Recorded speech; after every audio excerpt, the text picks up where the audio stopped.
ଆପଣମାନେ ତ ଜାଣିଥିବେ ମେ ମାସ ଶେଷ ହେବାକୁ ଯାଉଛି ଏବଂ ଜୁନ୍ ମାସ କିଛି ଦିନ ମଧ୍ୟରେ ଆରମ୍ଭ ହେବାକୁ ଯାଉଛି। ତେବେ ଅନେକ ଆର୍ଥିକ ନିୟମ ପ୍ରତ୍ୟେକ ମାସରେ ଆରମ୍ଭରେ ପରିବର୍ତ୍ତନ ହୋଇଥାଏ।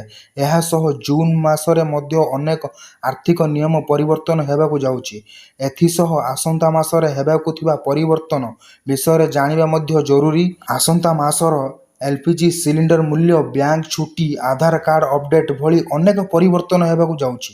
ତାହେଲେ ଆସନ୍ତୁ ଆମେ ଏହି ସମସ୍ତ ନିୟମ ବିଷୟରେ ଜଣେଇବୁ ଯାହା ଜୁନ୍ 1ରେ ପରିବର୍ତ୍ତନ ହେବାକୁ ଯାଉଛି।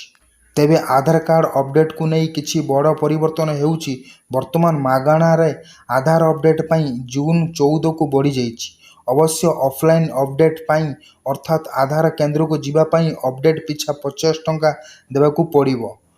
LPG ସିଲିଣ୍ଡର, ମେ ମାସରେ ଏହି କମ୍ପାନୀଗୁଡ଼ିକ ବ୍ୟବସାୟିକ ସିଲିଣ୍ଡରର ମୂଲ୍ୟ କମ୍ କରିଛନ୍ତି।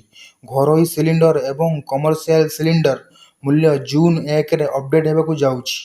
ଜୁନ୍ରେ ବ୍ୟାଙ୍କ ଛୁଟି। ତେବେ ଜୁନ୍ ମାସରେ ବ୍ୟାଙ୍କଗୁଡ଼ିକ 10 ଦିନ ବନ୍ଦ ରହିବ। ଏଥିରେ ରବିବାର, ଦ୍ୱିତୀୟ ଏବଂ ଚତୁର୍ଥ ଶନିବାର ମଧ୍ୟ ଛୁଟି ରହିବ। ଏହା ବ୍ୟତୀତ ରଜ, ସଂକ୍ରାନ୍ତି ଏବଂ ଇଦ୍ ଦିନ ଯୋଗୁଁ ଜୁନ୍ ମାସରେ ବ୍ୟାଙ୍କ ବନ୍ଦ ରହିବ। ସେଥିପାଇଁ ଆପଣମାନେ ନିଜର ବ୍ୟାଙ୍କ କାମ ଶୀଘ୍ର ସାରିଦିଅନ୍ତୁ। ଟ୍ରାଫିକ୍ ନିୟମରେ ପରିବର୍ତ୍ତନ। ଜୁନ୍ ମାସରୁ ଟ୍ରାଫିକ୍ ନିୟମରେ ବଡ଼ ପରିବର୍ତ୍ତନ ହେବାକୁ ଯାଉଛି। ତେବେ ଜୁନ୍ ଠାରୁ ନୂଆ ଡ୍ରାଇଭିଂ ଲାଇସେନ୍ସ ନିୟମ ତିଆରି ହୋଇଛି।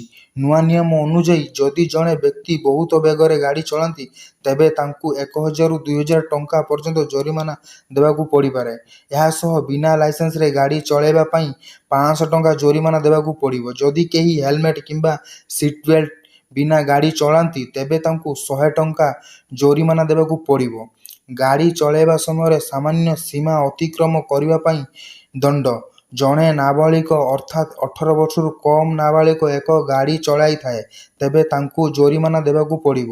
ଯଦି ନାବାଳିକ ଗାଡ଼ି ଚଳାଉଥିବାର ଧରାପଡ଼ିବ ତେବେ ତାଙ୍କୁ 25,000 ଟଙ୍କା ଜରିମାନା ଦେବାକୁ ପଡ଼ିବ। ଏହା ବ୍ୟତୀତ ନାବାଳିକା 25 ବର୍ଷ ବୟସ ପର୍ଯ୍ୟନ୍ତ ଲାଇସେନ୍ସ ପାଇବ ନାହିଁ। Amazon reward point. ଜୁନ୍ ମାସରେ କ୍ରେଡିଟ୍ କାର୍ଡ ସହିତ ଜଡ଼ିତ ନିୟମ ମଧ୍ୟ ପରିବର୍ତ୍ତନ ହେବ। ଏହିପରି ପରିସ୍ଥିତିରେ ଯଦି ଆପଣଙ୍କର Amazon pay, ICICI credit card ଅଛି ତେବେ ଜୁନ୍ ସହିତ ଏହା ସହ ଜଡ଼ିତ ନିୟମ ପରିବର୍ତ୍ତନ ହୋଇଛି। ଏହି କାର୍ଡର ନିୟମ ଜୁନ୍ 18ରୁ ପରିବର୍ତ୍ତନ ହେବ। ବର୍ତ୍ତମାନ ପର୍ଯ୍ୟନ୍ତ ଏହି କାର୍ଡ ମାଧ୍ୟମରେ ଭଡ଼ା ଦେୟ ଉପରେ ଉପଲବ୍ଧ 1% ରିୱାର୍ଡ ପଏଣ୍ଟ ଜୁନ୍ 18ରୁ ବନ୍ଦ ହୋଇଯିବ।